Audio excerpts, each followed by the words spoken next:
My name is Roy Hill Cohen, and it gives me great pleasure to welcome you to the Physician's Oath ceremony of the 22nd class of the Medical School for International Health.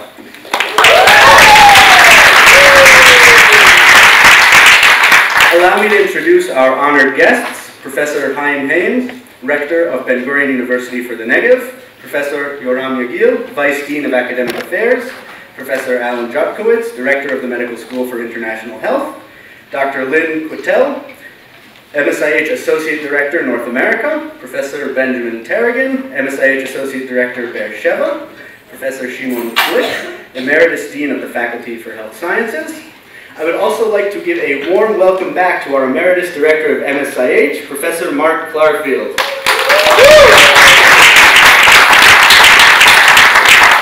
And of course, our distinguished guest of honor, alumna of the class of 2010, Dr. Sha'anan Meyerstein.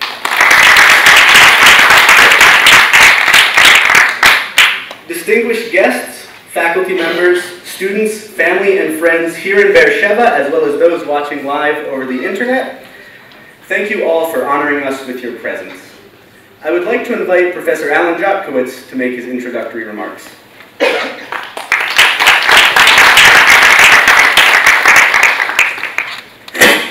Welcome everyone. Professor Chaim Hames, Rector of BGU, Professor Yoram Yagil, Professor Glick, Professor Clarfield, Dr. Quittel, Professor Tarragon, and Dr. Meyerstein. Family and friends, alumni, students, staff, and of course our honored guests, the class of 2023. And those watching through the internet, wherever they may be. Welcome you to the 22nd White Coat Ceremony of the Medical School for International Medicine. Today we are welcoming to the profession of medicine a class of 28 students who come from 10 different countries. Some students have come directly from the university, while others are starting their second career. Our students have worked to make life more tolerable for refugees and migrant workers, have worked as paramedics and fire workers, volunteers with the disabled and with the elderly. Many have already published basic and clinical research in respected medical journals. Our students have traveled the world and are indeed citizens of the world, all with a passion for making the world a healthier place for all its citizens. And we feel privileged that they have decided to study medicine here in Be'er Sheva. I would like now to introduce the rector of the university, Professor Chaim Hames, to say a few words. Professor Chaim Hames took up the rector's position on August 1st, 2018. Prior to that, he served as Dean of the Faculty of Humanities and Social Sciences at Ben-Gurion University of the Negev from 2016.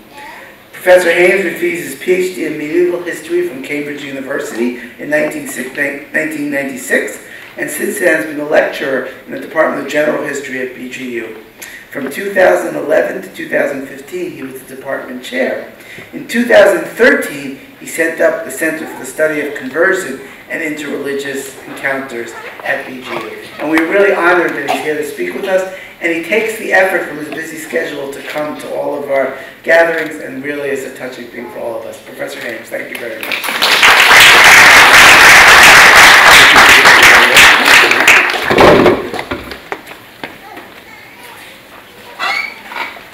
Good evening, everyone. Thursday evening, 25 to 7. Shabbat tomorrow. Rosh Hashanah in a few, the Jewish New Year in a few days' time. It's amazing to see so many people gathered here for this ceremony. So, shalom, good evening, and welcome to one and all, those here physically and those joining us online. Thanks to Hollywood and popular literature, primum non nocere, first do no harm, is probably the most well-known phrase of the Hippocratic Oath. The only problem is that the phrase does not appear in the original, or at least in the oldest or earliest surviving version, dating to around 275 AD. You can tell that I'm a historian by training. It's also unclear when the oath was taken, whether at the start of medical studies or at the end, who actually introduced it and for whom. However, whether we swear by Apollo the physician and Asclepius and Hygeia and Panacea, and all the gods and goddesses as my witness, as in the original, or not, the oath sets out a code of ethical behavior between master and pupil, doctor and patient, a contract to be upheld and lived to. The Medical School for International Health here at Ben Gurion University of the Negev is celebrating the start of its 22nd, someone said?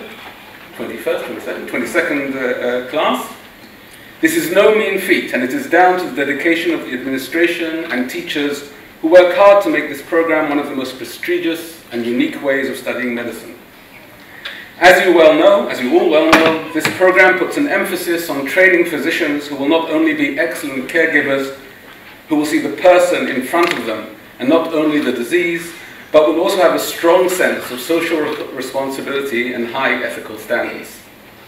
I hope that we all agree that the best medical treatment should be available to all, whether poor or rich, black or white. And you, the class of 2023, are taking on an enormous challenge and responsibility. The first world is moving in an opposite direction to the one we hope to inculcate in you and encourage you to embrace. The 21st century, with all its technological advances, places the individual in the center rather than the community. And we tend to judge people first and foremost by their appearance. Our compassion and tolerance for people different from us is constantly challenged by politicians, policymakers, global companies seeking to increase their bottom line, and social media. And success seems to be measured primarily by the size of one's bank account. Here, at Ben Gurion University of the Negev, we put great emphasis on working to solve the world's problems, contributing to society in research, teaching, and in outreach far and near. Our students travel to Africa in order to help alleviate poverty, and our researchers try to provide solutions to water scarcity and food shortages through groundbreaking agricultural techniques.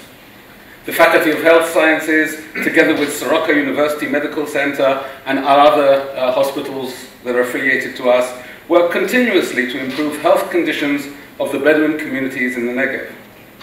By becoming part of the BGU community, you are embracing our DNA and will become our emissaries, helping us to improve the quality of life on this planet.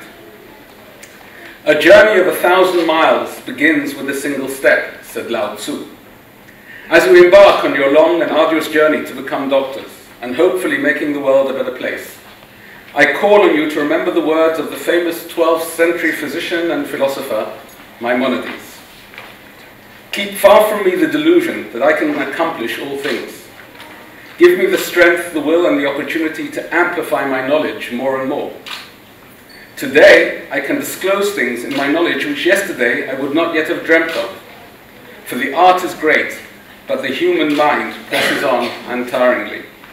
I wish you all the best for the coming years, and Shana Tova, Happy Jewish New Year to you all.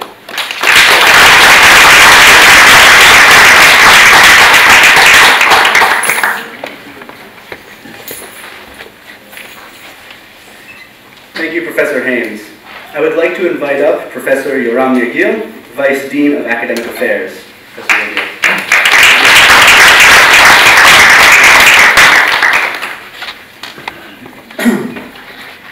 Professor Haynes, Professor Yotkovich, Professor Glick, your faculty, guests, and most important of all, dear students, class of, if I'm not mistaken, 2023. Is that correct?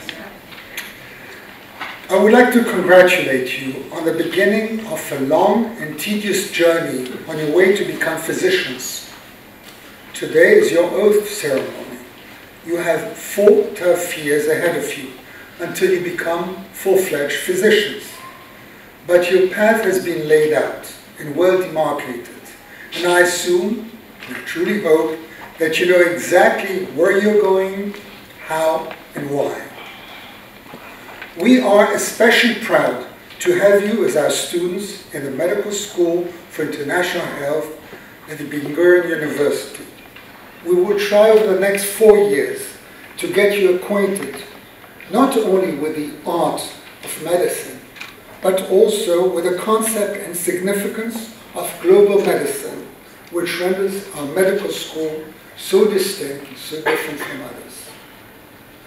On behalf of the Dean of the Faculty of Health Sciences, and on behalf of all our faculty, I wish you the very best of luck in your endeavor to become the future generation of physicians in this and other parts of the world. Thank you and happy Jewish New Year. Thank you.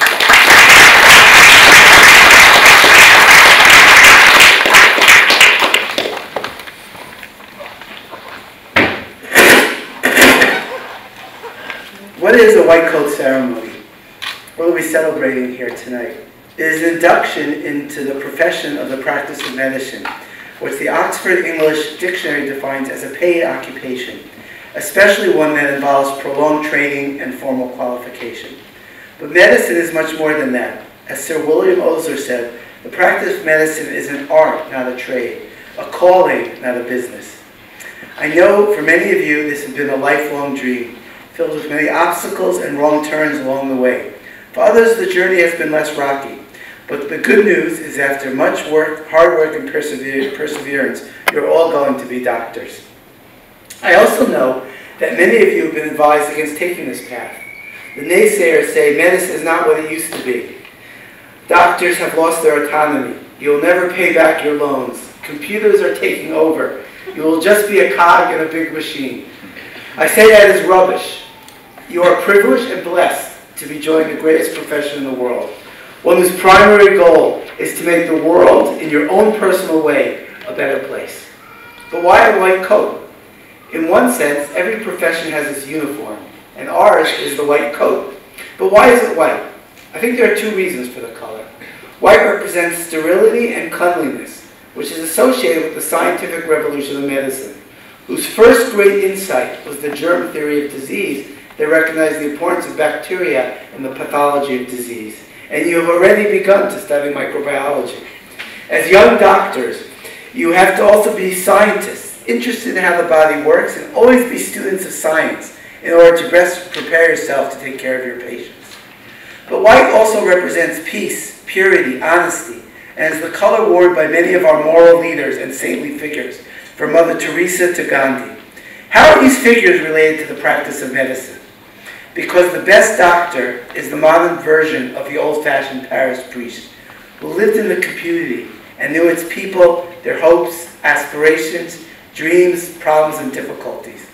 In order to best care for your patients, you need to know them as people and be interested in people.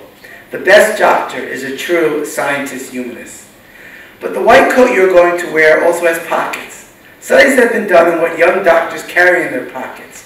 I see them walking around, stethoscopes, books. It was different when I was a young medical school in residence. I went and looked for my old short jacket, and I still have the stuff in the pockets. But that's not what concerns me today.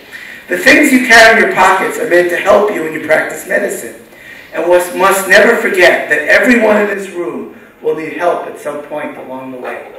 Medical school is hard. And your parents, friends, partners, children, dogs, cats, I'm not equating them, and even the administration are here to help you along the way. And with this insight should come a sense of humility, which will always guide you when you're caring for patients. One cannot and should not do it alone, both for your patients' sakes and for your own well-being. At MSIH, we operate with two core values that might seem contradictory, but are really complementary.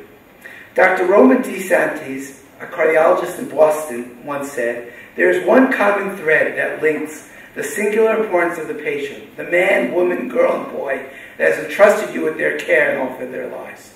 First, the patient should always come first in your life as a doctor. Second, in any situation and at any time, weigh all of the information at hand and always try to do that which is best for your patient. Third, as the golden rule applies in life, so it applies in the practice of medicine. The patient should be managed the way the doctor or a member of his or her family would wish to be treated if he or she were the patient in that bed at that time. Fourth, be a friend to your patients as well as a caregiver.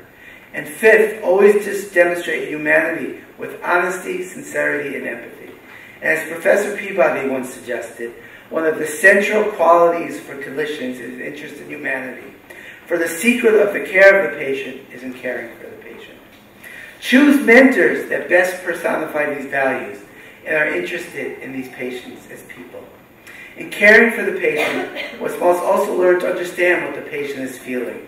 And when the patient is from a different culture or speaks a different language, it's not easy. It takes years of learning, experience, and empathy in order to understand and care for your patients. But people's charge of caring for the patient comes with responsibility. It's not enough just to care for the patient. One must truly be a lifelong learner in order to do the best for your patients. And medicine is changing almost daily. But we have a second core value of MSH. We think and act globally. The doctor's responsibility is not limited to the private encounter between the physician and patient, but doctors need to think broadly about the social, economic, environmental determinants of health, such as poverty, inequality, racism, war, and fight against them, like we fight against diabetes, heart failure, and infection. And I changed my speech, because just this morning, I saw that a prominent medical educator and former dean of the University of Pennsylvania wrote an editorial in the Wall Street Journal in which he expressed his opinion that health policy, population health, eliminating health disparities, cultural diversity, bias, climate change, gun violence, transgender health, and other progressive causes are unworthy of having a place in medical education. At MSH, we disagree with that. And immediately, 150 alumni of that school responded, and I'll quote what they wrote: "We want to convey our disappointment in your limited view of the scope of medicine, and let me know how your words have impacted us personally.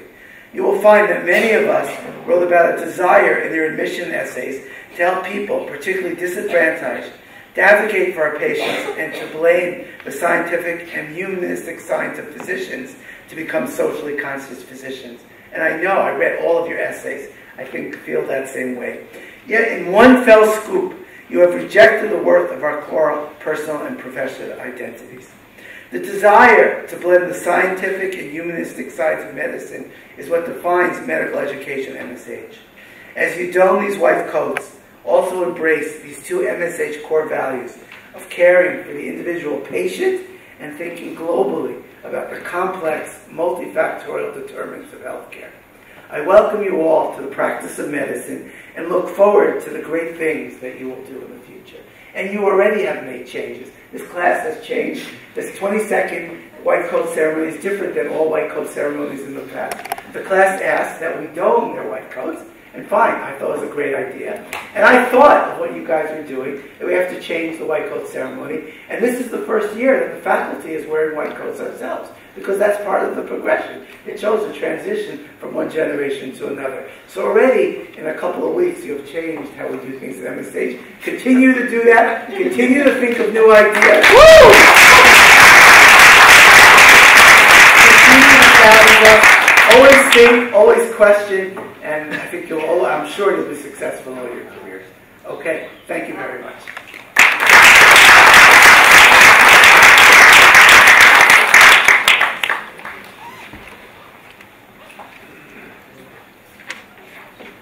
I'd like to call up Professor Tarragon and Dr. Patel to help hand out the white coats.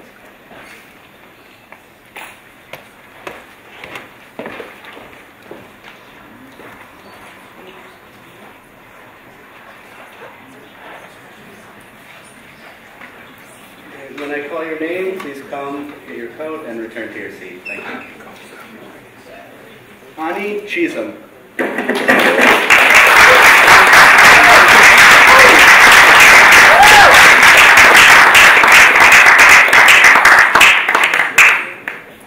Odeya Urayev.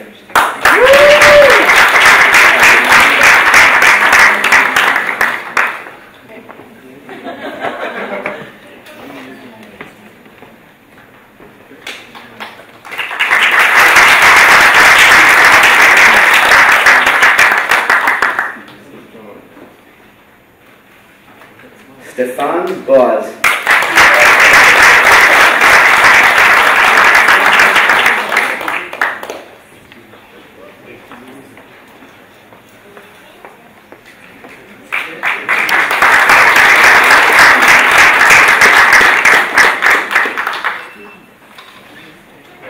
Samuel Beutner.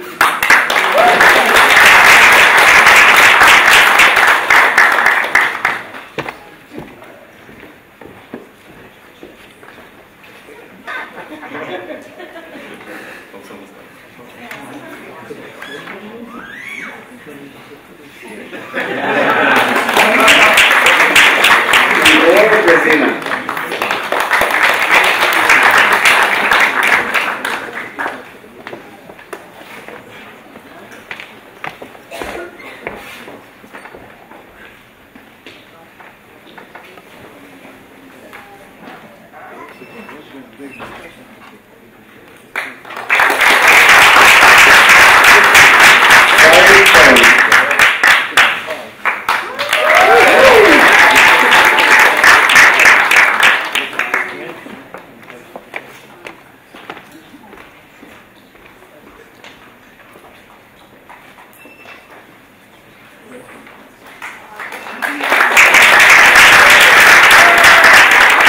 Jonah Cooper.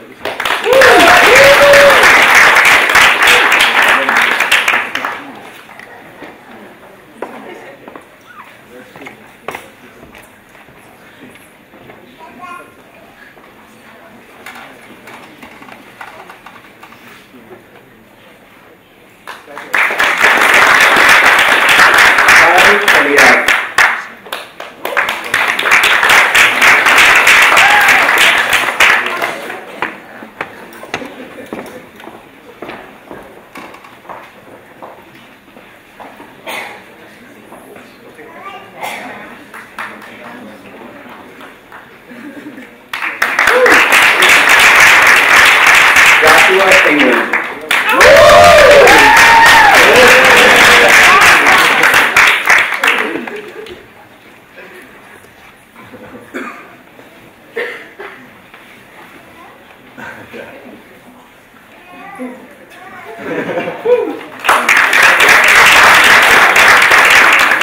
Tehila Fruchter.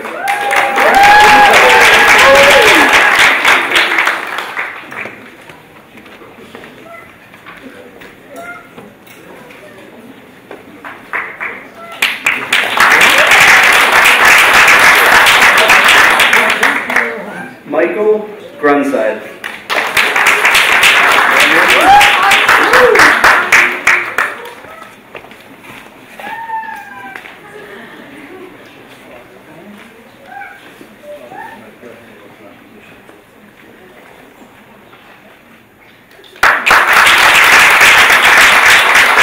Leor Hilsenrath.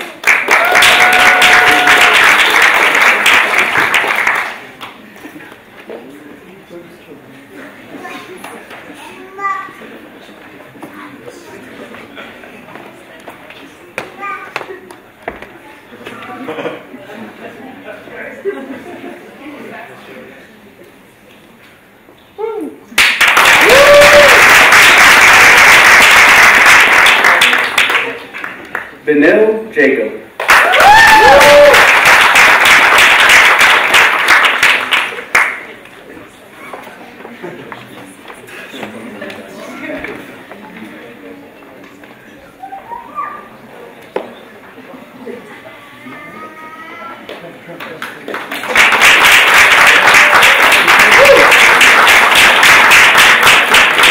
Iris Kamenev.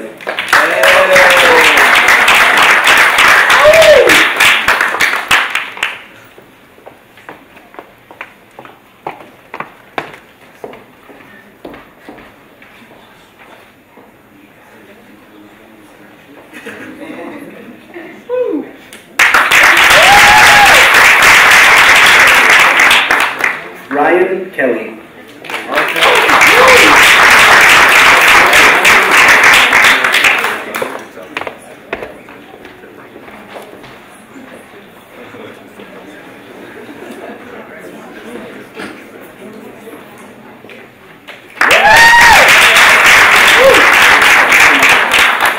Yoni Leibowitz.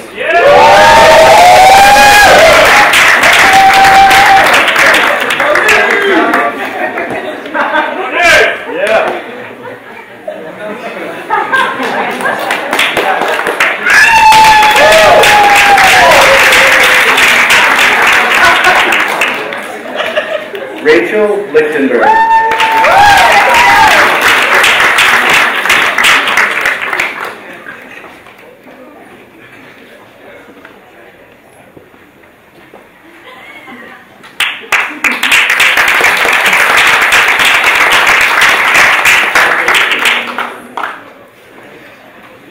Evan Magaluf.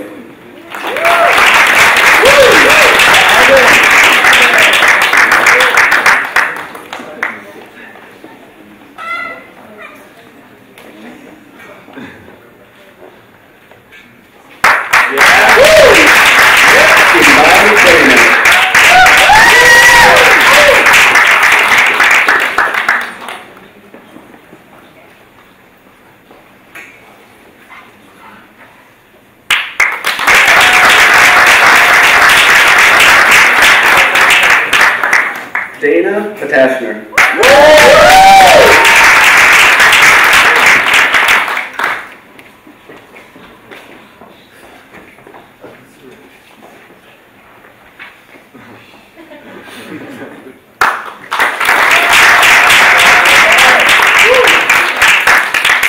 Young Pei Min Ren.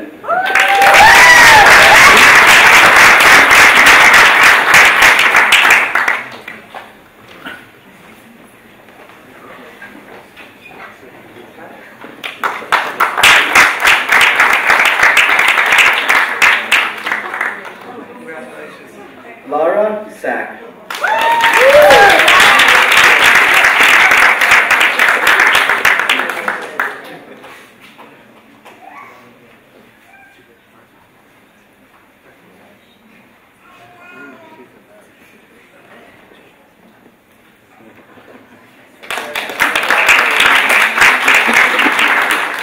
Zito Chun-Ho.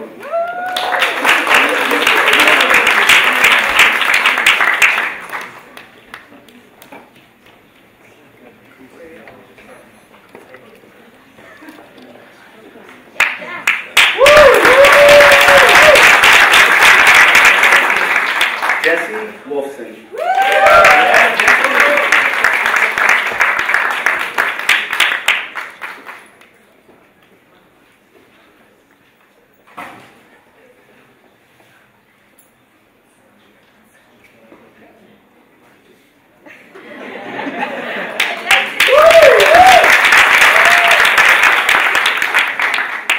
Eva Yagudaya.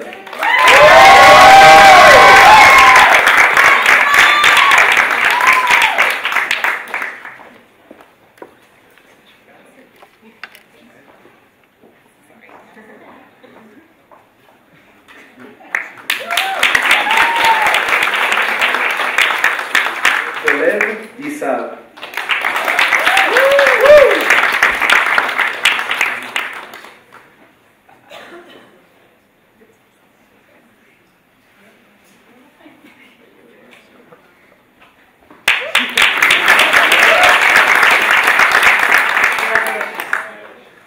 Benjamin Zink.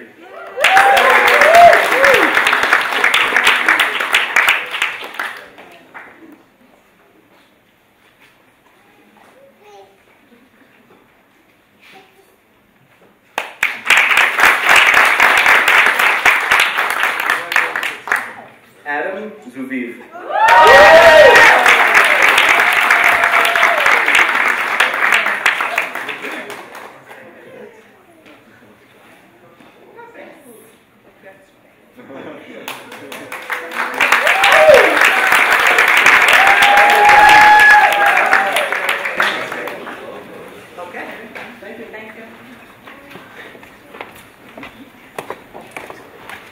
The Physician's Oath Ceremony, now an annual event at many medical schools around the world, originated in Israel at Ben Gurion University Medical School in 1974.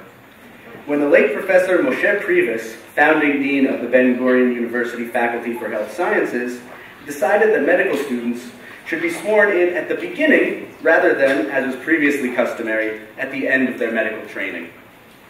In that tradition, established by Professor Priebus, students of the first-year class will now take the physician's oath.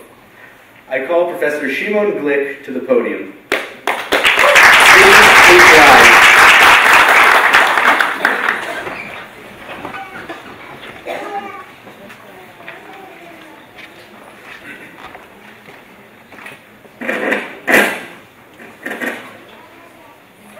You stand today in the presence of your teachers of medicine and its precepts. you enter into a covenant with medicine to fulfill its commitments to the best of your ability with wisdom and integrity. That there may be established a generation of physicians motivated actively and dedicated faithfully to aid the suffering human being. This is the covenant into which I enter with you today. You are charged to stand at the side of the suffering individual day and night, at all times and at all hours. You shall protect human life maximally from the mother's womb, and let its welfare ever be your chief concern. You shall help the ill, whether stranger, alien, or citizen of whatever social status. You shall seek to fathom the soul of those who are sick, to restore their spirit through understanding and compassion. Do not be hasty in judgment, but consider your advice carefully, tempering wisdom in the crucible of experience. Be faithful to those who put their trust in you. Do not reveal their secrets, nor act as a gossip.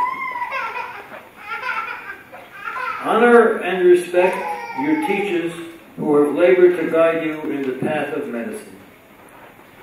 Guard the honor of your colleagues zealously, for their honor is your own. Increase wisdom and do not become worn down by the struggle, for wisdom is your life, and it has the power to sustain life. Use your wisdom for the health of the public as well, to bring healing to the ills of the community. May the words of this covenant be close and dear to you, articulated clearly and felt deeply, that you may carry them out. And you will all respond, Amen. Amen. We will act accordingly. Thank you.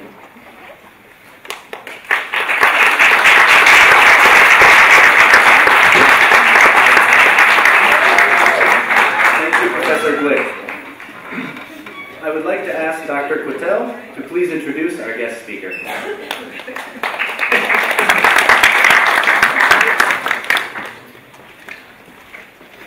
Congratulations to the 22nd class of MSAH. I really have a lucky job. I'm a lucky person. I've been involved in the head of admissions since the beginning of the school, and I hate to admit it. I guess Professor Glick, you and I are the only ones that have been here really since the beginning at this point, right? Oh, I didn't see Professor Alka there, and I think Carmi came in and Asher's back there, and Luna and everybody, Dr. Marguerite, and we have really been fortunate. And on behalf of the New York office, I really want to wish all of you St. Mazel Tov, congratulations, and we know you will be fabulous. So in the New York office, we sort of have the job of interviewing everybody and deciding who's going to be admitted. So we send you off, and we hand you over to your professors here. And that's always a special time for us, but I'm really lucky because I also get to see all of you when you graduate, and that's a very special time. But what's even more special than seeing you when you graduate is seeing our alumni, because I really begin to see really just how incredible this school is and all of the wonderful things that our alumni are doing. So it always gives me great pleasure to be at the white coat ceremony, greater pleasure to see you graduate, but I must admit the greatest pleasure when I welcome back our alumni. And so it's really, it's just an honor for me to introduce Dr. Shannon Meyerstein for you today. So he graduated in the class of 2010, and that may seem like a really long time ago to you, and probably sort of a long time ago to you. He did his pediatric residency at Cone Children's Hospital of Long Island Jewish Medical Center, which is where I also did my pediatric residency. And after residency, he completed a Baylor International AIDS Initiative here in Botswana, along with his wife, who was a nutritionist, and they spent 1 year in Botswana. He came back to Washington, D.C. and worked in the pediatric emergency room at Washington, D.C. And I remember talking to Shannon about this and saying, what made you change to do what you're doing now? And you said, well, I sort of thought about doing a fellowship, but I couldn't quite find a fellowship that really resonated with me.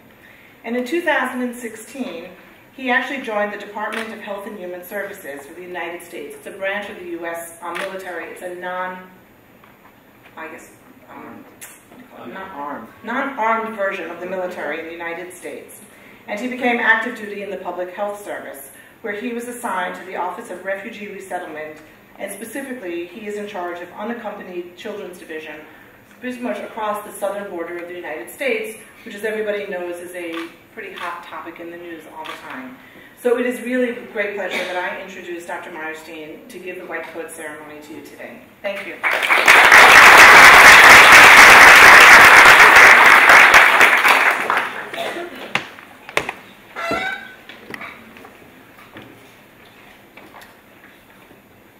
Good evening, distinguished members of the Ben-Gurion University Administration, the Rector, the Vice Dean for Academic Affairs, the administration and faculty members for the Medical School for International Health, honored guests, and most importantly, the class of 2023. On behalf of the Ben-Gurion University Medical School for International Health alumni community, let me be the first to congratulate you on reaching this important milestone in your professional lives. Today is a ceremonial marking of initiating this long and rewarding process to becoming a physician. As you contemplate the academic and professional challenges that lie ahead, make sure to take a moment right now and reflect on your achievements to date. You should certainly be proud. I would also like to thank the MSIH alumni community for this tremendous opportunity to be standing here to mark this special occasion together with you all by offering a few words. And I might add a personal thank you to all of the administrative staff, both former and current faculty members who it's wonderful to see. I don't think they get enough recognition, and I think we should give them a round of applause for making it.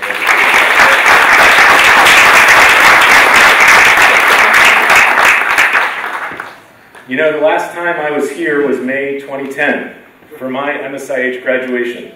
I remember a beautiful, clear, negative night taking pictures with family and friends as I was all decked out in cap and gown. I recently came across a photo from that night capturing me posing with a special guest who I invited to the ceremony. In the photo, you can see us both holding up my diploma, brimming with big smiles. So you may ask, why did I invite him that night? What was so special about this guest? You see, it all started when I was roughly a second year here. Came from an email from a social work graduate student seeking out English-speaking student volunteers who could visit with a young asylum seeker who had been hospitalized at Soroka. Now you have to understand, the situation here 15 years ago when I was a student was very different. Israel was experiencing the height of an influx of illegal migrants along her southern border with Egypt. Scores of migrants fleeing poverty and persecution in their native lands were arriving at the border. After apprehension at the border, there was a period of time where the Israeli Defense Forces would simply drop off the refugees on the streets of Beersheba. In fact, it wasn't uncommon to walk home after studying at the university and encounter a group of migrants just sitting on the curb of the emergency room, perhaps waiting for medical care or simply to move on to their next destination in Israel, be it the central bus station in Tel Aviv or with hopes of landing a job in a hotel in Eilat. Jay, who would be at my graduation some 3 years later, standing in that picture, was the young man hospitalized at Soroka, and had undertaken a similar journey, having trekked by foot through the vast expanses of the Sinai Desert, into Israel aided by Bedouin smugglers. He was apprehended at the border and sent to a detention center where within 3 months, fatigue and weakness set in. He was soon referred by the prison medical services for additional diagnostic workup and management at Soroka. Here, he would eventually be diagnosed with leukemia. A few other MSIH students took it upon themselves to start a rotation of visiting Jay in between lectures and during study breaks. When I first met him, I immediately sensed the despair and loneliness in his eyes. He was alone in a strange new land without family or friends, unable to speak the language, all the while trying to cope with a debilitating disease. I felt a connection to him as I recalled my grandfather, a refugee of the Holocaust in Nazi Germany, who had recently died of leukemia just 1 month before I began medical school. We did what we could to distract him from the difficult treatments he was undergoing. Some would bring DVDs of favorite American TV shows, others would read with him, some would just sit and keep him company. Jay told me that he had never seen a doctor before in his homeland, and this hospital experience was especially foreign to him. In addition to friendship and company, he needed advocates to help navigate the very complex healthcare system to ensure he received the appropriate medications at the right times, that he reported any medication side effects to the nursing staff, and to ensure the medical providers explained his overall treatment plans and goals of therapy. Yet, his clinical course was about to become very complicated by a myriad of medical, social, legal, and logistical challenges. First was the chemotherapy. Jay was under the custody of the Israeli Prison Services and received coverage for medical treatments as a result of remaining in detention. This included his chemotherapy treatments. The first-line agent for his cancer was a drug called Gleevec, which at the time the Israeli Ministry of Health had not yet approved in the Sal B'riut, or health basket of drugs for treatment of leukemia. So, my fellow students and I started making phone calls, reaching out to oncology research centers, pharmaceutical companies throughout the world, asking about donations of the drug. Much to our surprise, a representative from Novartis Pharmaceuticals replied to our request and donated a supply of medication. But this would not be the end of Jay's obstacles. Jay was immunosuppressed, and he would return to his crowded prison cell after each treatment, putting him at risk for acquiring a communicable disease and possible overwhelming infection. As a detainee in the prison system, he received medical coverage. Were he to be released from detention, there would be no mechanism to cover his health expenses. We hit the drawing board once again, looking for solutions to this medical legal predicament. We had to look for ways to free him from detention while at the same time solving his access issues. The Israeli government had rendered a decision in the following 6 months that about 500 migrants would gain protected status as refugees, and thus would be eligible in the future for health care as legal residents. But Jay couldn't wait that long. Our campaign to ease conditions to which he was living, including penning letters to officials in the highest levels of the Israeli government, advocating for his release from prison. We appealed to the large Israeli medical centers to provide charitable care until he would be granted status and have coverage retroactively. We even did media interviews in the Israeli papers to raise awareness. Within a short period of time, much to our surprise, our appeals resulted in Jay being released from detention into the community with the assurances that his care would be covered at one of the country's tertiary medical centers. Yet, the windy road of illness kept going on. Some weeks later, I met with Jay and his primary oncologist. The cushingoid facies and generalized weakness marred his appearance. The oncologist explained that Jay was not responding adequately to the chemotherapy treatments and he would need a bone marrow transplant. Even with a bone marrow transplant, his prognosis was poor. Despite these tremendous odds, we, students at MSIH, were determined to keep fighting for him. Since we were unlikely to find a compatible bone marrow match in the Israeli donor pool, we pushed forward to try and locate his family in his home country in an attempt to get them tested. We had Jay construct a family tree and encouraged him to call his relatives and disclose his illness. After a heart-wrenching phone call, his family committed to do anything possible to help him. We began researching sites where HLA typing could be performed in Jay's resource-poor native country, and identified a laboratory that sent blood work to Europe for HLA analysis 1 time per week. Each HLA test for his relatives would cost $1,800, a sum that my roommates and I covered using some of our student loans. This trend of fronting money would happen repeatedly. While the HLA testing preparations were underway, I was fundraising during my next trip home to the US during a school break, where I organized a parlor meeting, as well as wrote to family and friends, religious institutions, schools, businesses, soliciting from them donations for a 501c3 charitable account established on Jay's behalf. After 10 anxious days of waiting for results, the hematologist called me, saying that while one of his siblings wasn't a perfect match, the typing revealed a close enough similarity that we should give it a shot. The problem now was clear: where to do a bone marrow transplant. How would a foreign national from a country without diplomatic relations with Israel be granted entry and then return to his home country without putting himself in danger? We resumed our brainstorming once again, and as a workaround to the issue, we identified a medical center in Jordan that might serve as a neutral third-party country where his brother could undergo a bone marrow extraction and then have the bone marrow transported over the border that day to Israel, where the transplant would actually take place. To carry out this plan, the next phase of our operation required lots of networking and political goodwill. We had to get Jay's brother a passport, a visa, a plane ticket to Jordan, as well as conduct further confirmatory infectious disease blood testing.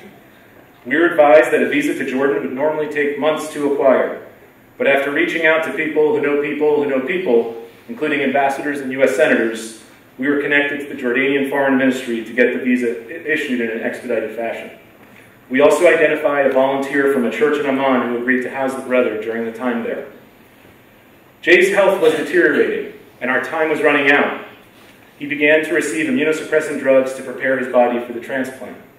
Everything was proceeding as planned, except, much to our surprise, the Jordanian Medical Center indicated that, for whatever reason, they would be unable to proceed with the bone marrow extraction. So now, we needed to find another hospital to do the bone marrow extraction. At this point, with his sibling in Jordan, our only option was in Israel. However, without a humanitarian visa, it would not be possible. We needed help, and we needed help quickly. Once again, we appealed to our contacts in the highest level of the Israeli government, who had already intervened on Jay's behalf to help facilitate his prison release. Within a few days, we had secured a humanitarian visa for his brother to enter the country, and were guaranteed that his passport would not be stamped in and out of Israel. When the date came, our volunteer in Jordan escorted Jay's brother to the East Jerusalem entrance of the Damascus Gate, where a friend of ours met him and sped him over to the Israeli hospital. Yet the twists and turns continued that morning, as the oncologist relayed on to me that Jay had contracted chickenpox, and the bone marrow transplant would have to be delayed. Due to Jay's infectious rash, the siblings were not even allowed to meet face-to-face, but could only see each other distantly, meeting up in a public park. To make a very long story short, when the time came and Jay was asymptomatic, a bone marrow transplant was performed, while his sibling returned to his home country. We continued to support Jay in his post-transplant phase, visiting with him, providing financial support to cover his living expenses, even trying to help with job placement. For a time, he was doing very well. However, as months passed, as we got more preoccupied by our clinical rotations, USM Elite Prep, and fourth-year away electives in the US, it became more challenging to remain in touch. Unfortunately, about 3 years later, I received a phone call from one of the BGU student volunteers who shared sad news that Jay relapsed and unfortunately passed away. In thinking about today's ceremony and the commitment that you all are making today, I wanted to discuss the concept, as Dr. Jokowitz alluded to, of the role of physicians as advocates, which I believe embodies many of the words you just uttered in your oath. In a 2017 article from the Canadian Medical Education Review Journal entitled, "The Essential Role of Physician as Advocate, How and Why We Pass It On," the author explains that physicians find themselves at the crossroads of a unique and sometimes intimate knowledge of patient needs, intersecting with the ability to leverage influence to change healthcare system delivery, social barriers, and even impact public policy. The author suggests that one obligation of physicians is to see patient needs beyond a biomedical model and incorporating social factors of health into patient care: education, income, employment, social support, housing, as well as early childhood experiences. The article outlines different levels of physician advocacy as the foundation of patient care, including the patient level and the practice level. At the lowest level, the patient level entails identification and understanding of the medical and social needs of one's individual patient, and ensuring the patient receives the services they need to recover, which may include support for those other social factors prior alluded to. A higher level of physician advocacy is practice level advocacy, which suggests that the physician must target societal causes of health inequity on a population level by focusing on the social determinants of health through health promotion activities, mobilizing the public and private sector for direct healthcare resources, and lastly, lobbying governments for legislative reform. I invited Jay to attend my graduation that night because I felt that he had been an integral part of my medical education, even if his life and the circumstances surrounding his treatment were not planned as part of the official medical education curriculum.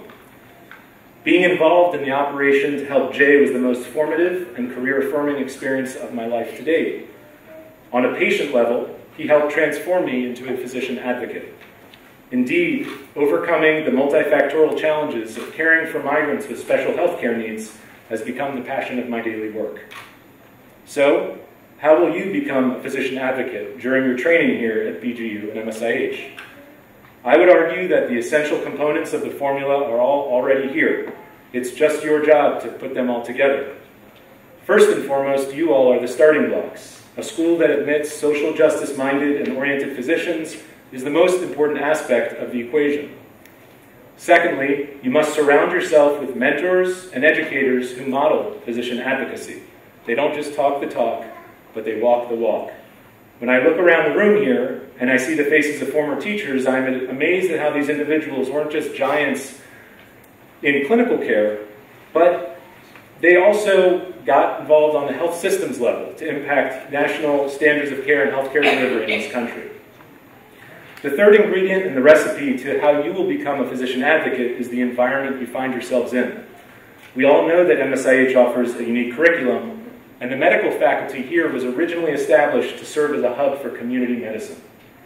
Seek out experiences in and out of the classroom, as they are ripe for learning. Additionally, you may not know this, but BGU was recently ranked among the top 50 programs globally that produce the most venture capital-backed entrepreneurs, starting hundreds of companies and raising tens of millions of dollars. And you can see how the Negev has bloomed. So there are obviously a lot of innovative ideas being afloat around these parts. And this pioneering way of thinking is the way that you will be able to address the needs of your sick patient on a patient and practice level. To the class of 2023, it is my hope that as you progress through your studies at MSIH, you keep your ears and your eyes open all around you, looking for ways to grow not only as physicians, but as advocates as well. On behalf of the alumni of the school, we are proud to call you colleagues and know that you will do great things in the years to come. Congratulations.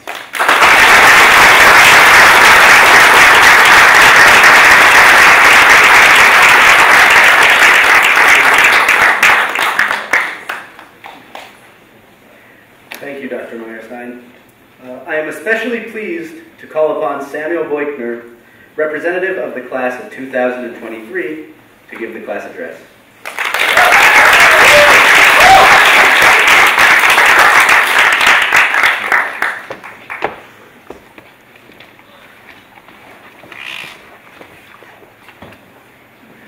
Good evening, faculty, honored guests, family, friends. My name is Samuel Boykner, and it is my honor to be speaking on behalf of the class today. First, can we get a round of applause for everyone who helped plan this event?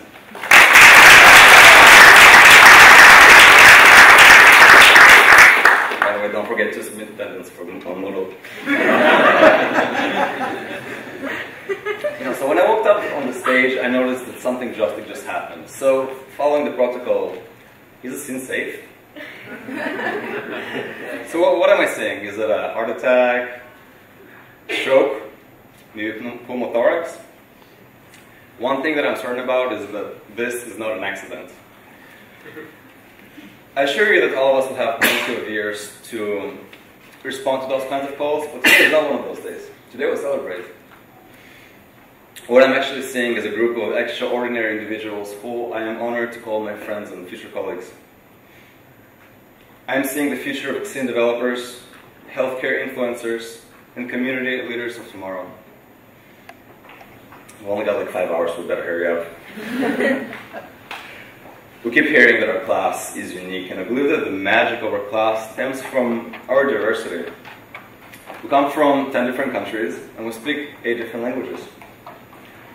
We are biologists, mathematicians, chemists, engineers, researchers, military veterans, designers, healthcare administrators, paramedics, dentists, finance directors, psychologists, probably some presidents, astronauts, and nuclear physicists. Some of us are married, some have kids, some have mothers who won't stop bugging us about it. But most importantly, we all share the common goal of improving people's lives through medicine. And we came here to receive the medical training necessary for the diverse needs of communities around the world. With groundbreaking medical research, a world-class hospital, and esteemed faculty, the Medical School for International Health is defining the future of medicine. On behalf of my class, I would like to thank MSIH for granting us the opportunity to join the MSIH family. And thank you to all the faculty and staff for your dedication to our education. In the last 2 months, I've spent quality time with my classmates and professors. During this time, I've seen what learning and growth we as a class are capable of. I fully believe that under the guidance of our teachers, that not only will we not disappoint, but surpass expectations and raise the bar for the classes to come. So today we gave an oath, articulating the ideals and principles that will guide us in our journey as medical students and physicians. This oath represents our commitment to the profession, and this day represents the beginning of the countdown to the day when we will be released upon the medically underserved communities around the world. The individuals facing chronic illnesses and those who have already lost hope. We're coming. Our journey thus far would have been impossible without the support from our families and friends. So thank you for hanging on. We're almost done. Not really. Thank you for coming and celebrating with us as we embark on this voyage. Class of 2023, congratulations for reaching this milestone and wishing us 4 unforgettable years filled with success, meaning self-improvement, and plenty of Lior jokes. Toda raba.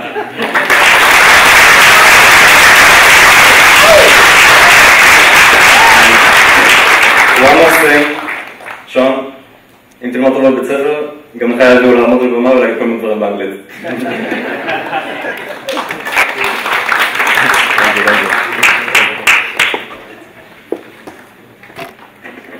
Thank you, Samuel. I would like to invite Jonah Cooper up to read the class honor code.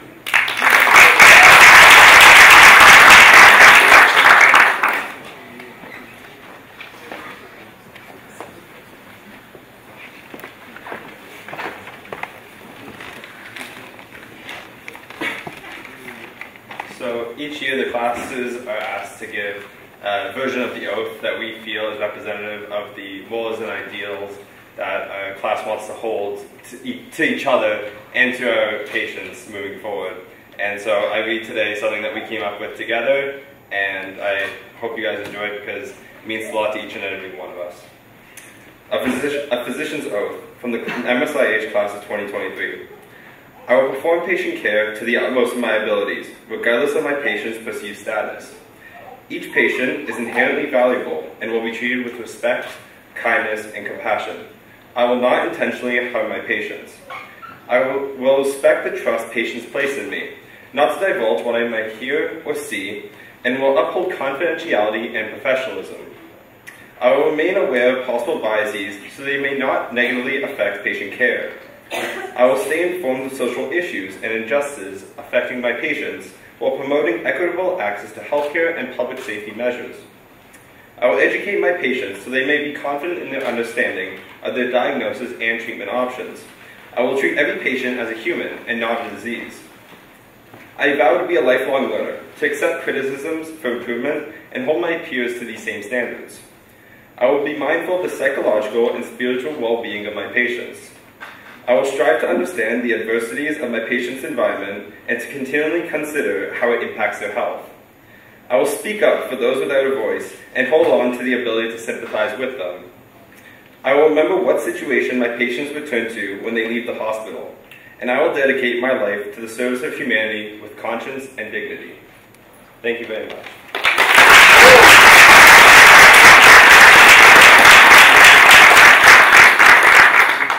Thank you, Jonah, and for those beautiful words.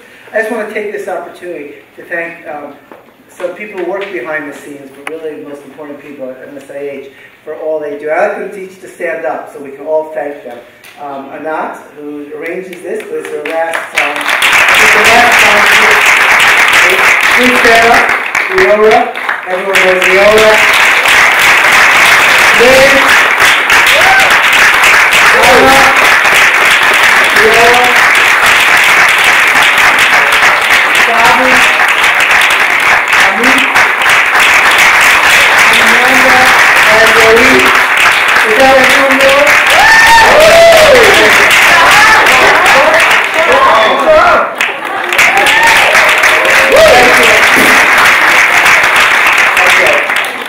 thank you for everything. And Roe, you can please close the ceremony.